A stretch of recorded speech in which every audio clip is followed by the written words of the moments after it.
నమస్తే, this is శౌర్య. నిండు నూరేళ్లు సంతోషంగా ఉండాల్సిన జంట ప్రేమించి పెళ్లి చేసుకున్నారు. ఎన్నో రోజులు కాలేదు, 2-3 రోజులకే వాళ్ళిద్దరూ కూడా మళ్ళీ ఆత్మహత్య చేసుకోవడం జరిగింది. ఇది హత్య, ఒకరికొకరు హత్య చేసుకున్నారని కొందరు అంటూ ఉన్నారు, ఆత్మహత్యకు పాల్పడ్డారని కొందరు అంటూ ఉన్నారు. సో అసలు పోలీసులు ఎలా కేసు నమోదు చేసుకున్నారు, అసలు ఏం జరిగింది వాళ్ళిద్దరి మధ్యను, ఈ డీటెయిల్స్ అయితే కనుక్కుందాం. మనతో పాటు సీనియర్ జర్నలిస్ట్ దాము బాలాజీ గారు. సార్ నమస్తే. సార్ నమస్తే. సార్, అంటే కొంతకాలం తర్వాత ఏదైనా జరగడం మనం చూస్తూ ఉంటాం. పెళ్ళిళ్ళు అయ్యి కొన్నాళ్ళు గడిచిపోయిన గొడవలు వస్తూ ఉంటాయి. సో మరి ఇంత ఇమీడియట్ గా వాళ్ళకి వచ్చే గొడవలు ఏముంటాయి?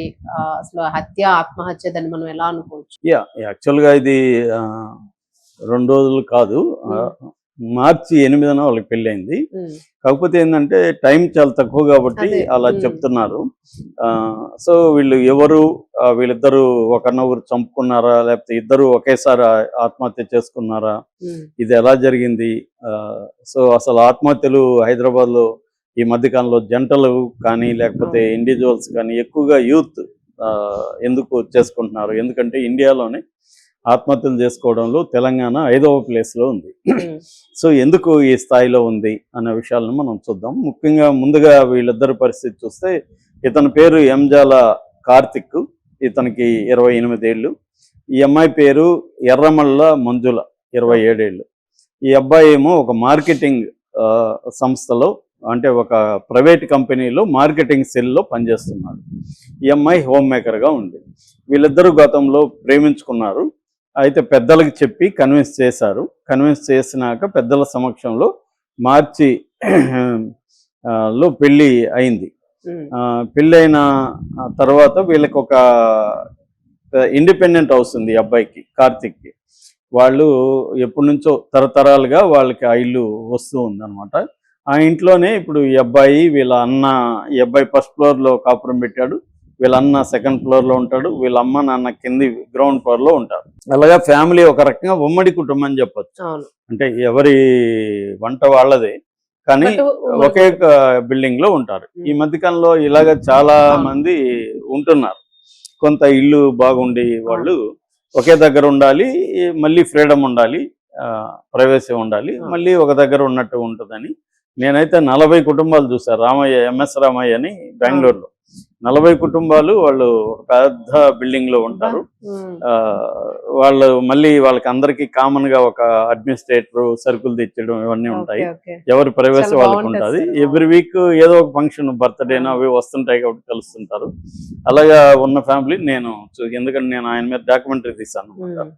సో అలాగా ఈ మధ్య అర్బన్ దీంట్లో ఉమ్మడి కుటుంబాలు అనేవి డిఫరెంట్ ఫామ్ లో పెరుగుతున్నాయి. అలాగా వీళ్ళు ఉంటున్నారు. మొన్న ఏమైందంటే 2 రోజులు, నిన్న 11 గంటలకి వీళ్ళ అన్న ఫోన్ చేశాడు. మామూలుగా వాళ్ళు టిఫిన్కి పిలిచారు, వస్తామన్నారు వీళ్ళిద్దరు భార్యాభర్తల్ని. వాళ్ళ అన్న పిలిచారు టిఫిన్కి. నిన్న పిలిస్తే వీళ్ళు ఫోన్ చేస్తే తీయలేదు, రింగ్ అవుతుంది. సరే ఏమైందని కిందికి వచ్చాడు పిలుద్దామని. లోపల గడి పెట్టి ఉంది, బిల్ నొక్కినా తలుపు కొట్టినా తీయట్లేదు. దాంతో ఈ అబ్బాయికి డౌట్ వచ్చింది. ఎంతసేపు చూసిన జైలు ఫోన్ చేస్తే రింగ్ అవుతుంది, లోపల వినబడుతుంది.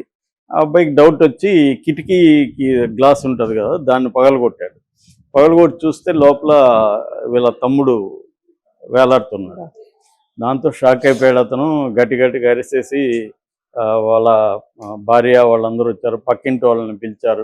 వాళ్ళందరూ వచ్చి తలుపు బద్దలు కొట్టారు. బద్దలు కొడితే ఈ అమ్మాయి బెడ్ మీద నోట్లో నొరగలు వస్తున్నాయి, బెడ్ మీద పడి ఉంది. దాంతో ఇమ్మీడియట్గా 108, 104 ఫోన్ చేసి తీసుకెళ్లారు హాస్పిటల్కి. ఇద్దరిని తీసుకెళ్తే అప్పటికి బ్రాడ్ డెడ్ అని చెప్పారు, ఆల్రెడీ చనిపోయారు అని చెప్పారు. ఇంకా హాస్పిటల్కి తీసుకెళ్లారు కాబట్టి అలా police case, medical legal case అవుతుంది కాబట్టి పోలీసులకి ఇన్ఫార్మ్ చేశారు.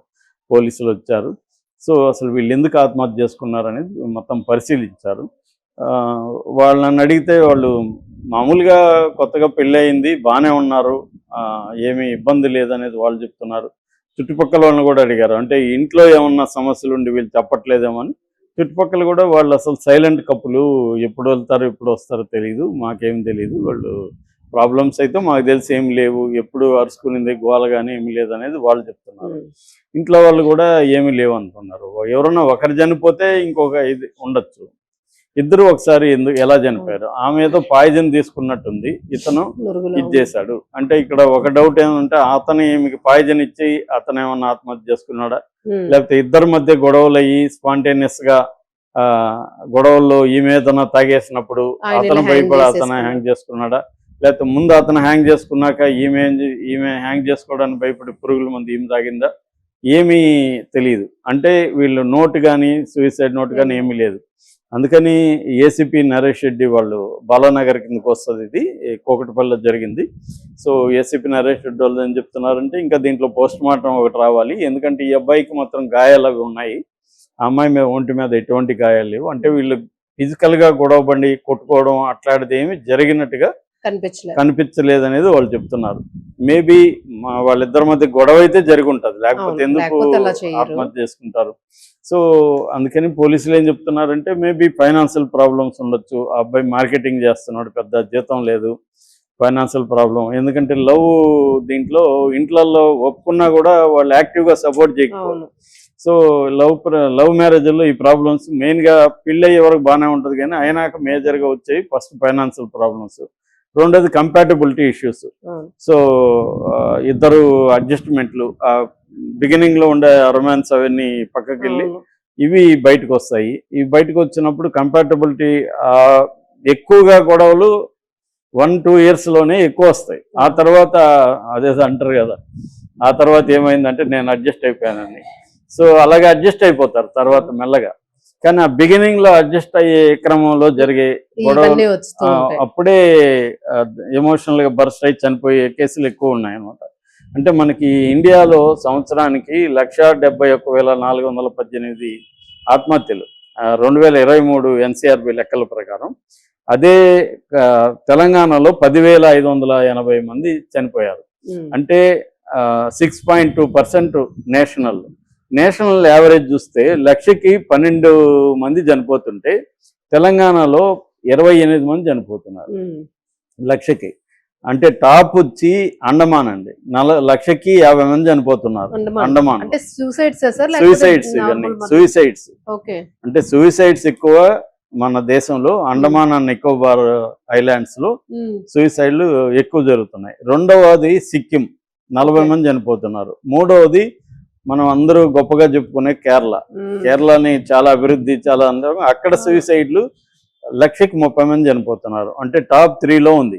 తర్వాత పుదుచ్చేరి 28 మంది, తర్వాత తెలంగాణ ఇక్కడ కూడా ఆల్మోస్ట్ 28 దగ్గరకు ఉంది, 27.7%. సో అలాగా ఇది 5వ అతిపెద్ద సూసైడ్ చేసుకునే రాష్ట్రంగా తెలంగాణ ఉంది. ముఖ్యంగా హైదరాబాద్ లో బాగా ఉంది. దీంట్లో కూడా మేల్ చాలా మందికి తెలియదు ఏంటంటే మొత్తం ఇండియాలోనే ఆత్మహత్యలు చేసుకునేది 78% మగవాళ్ళు, ఓన్లీ 28% మాత్రమే స్త్రీలు చేసుకుంటున్నారు.